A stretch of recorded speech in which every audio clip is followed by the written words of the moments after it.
MC Automotive Solutions, bonjour. Aujourd'hui, on va tourner un calculateur EDC15C2, celui-là sur celui-là. Demande client, on va le cloner avec IDO Terminal. Donc au niveau des schémas, le branchement il se fait comme ceci, une alimentation, le réseau le K-line plutôt, la masse et le plus. Ici c'est le générateur de fréquence qu'on voit ici, donc qui sert à simuler le signal de l'antidémarrage, sinon on ne peut pas lire le calculateur. Du coup, je vais sélectionner EDC15C2 avec 3 prises.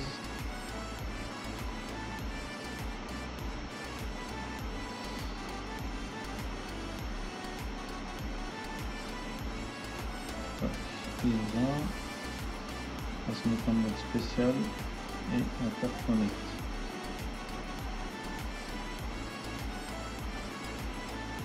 Donc là il n'arrive pas à se connecter, on va couper nos alimentations, on va allumer une par une et on va relancer connect. Donc là il n'arrive pas à se connecter, on va essayer en mode normal.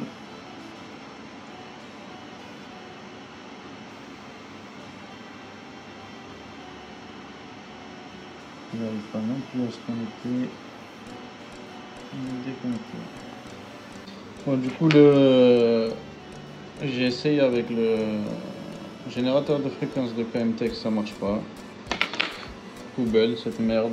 Je me suis fabriqué un petit Arduino avec un support, avec des fils. Hop, je les ai branchés directement. Du coup,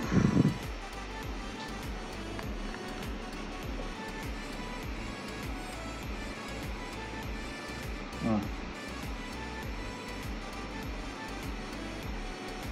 Donc là, ça fonctionne parfaitement, ça fonctionne parfaitement. Read et from. Donc là, on a le code PIN. 66A ASV. Du coup, je vais faire memory save. Ori.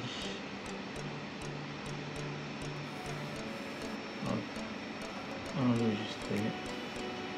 On va faire un petit read flash. On va laisser faire sa lecture. Et dès qu'il a terminé, on va faire la même chose. On va faire enregistrer aussi. On va juste charger. Il finit de lire la flash. Et en fait, ouais, le bordel là de KMTech là, il fonctionne une fois sur 10 en fait. Je l'avais essayé là, les 2 premières fois, ça marchait très bien. Et finalement, j'ai à nouveau un bon Arduino alors.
Read flash ok.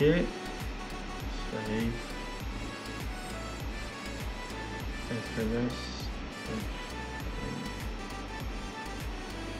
Flash. Enregistré. Du coup, on a le prom, on a la flash. Celui-là, on n'a plus besoin. Je vais brancher le deuxième calculateur. On se connecte et on réécrit. Bien évidemment, avant de l'écrire, faites une lecture du calculateur d'occasion, ça pourra toujours servir.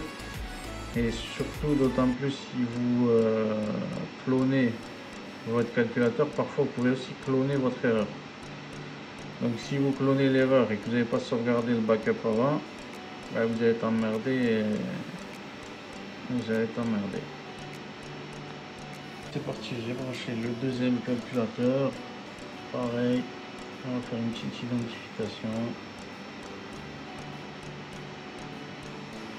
Je vais allumer. A0. Parfait. Du coup, si je fais read from ici, forcément le code sera différent d'ici. Donc c'est DCLL. Donc du coup ça j'en ai pas besoin, je l'ai déjà sauvegardé. Du coup je vais écrire directement donc mon backup.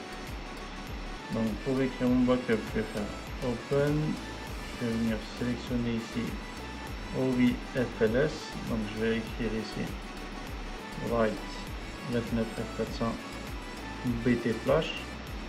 Voulez-vous écrire oui? Du coup, donc là il va vérifier si c'est la même ligne, il efface pas, si c'est différent, il efface et après il écrit.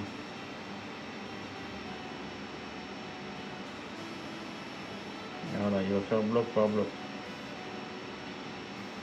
Donc voilà, et après on passera autour de le prom et ça sera terminé cette étude là.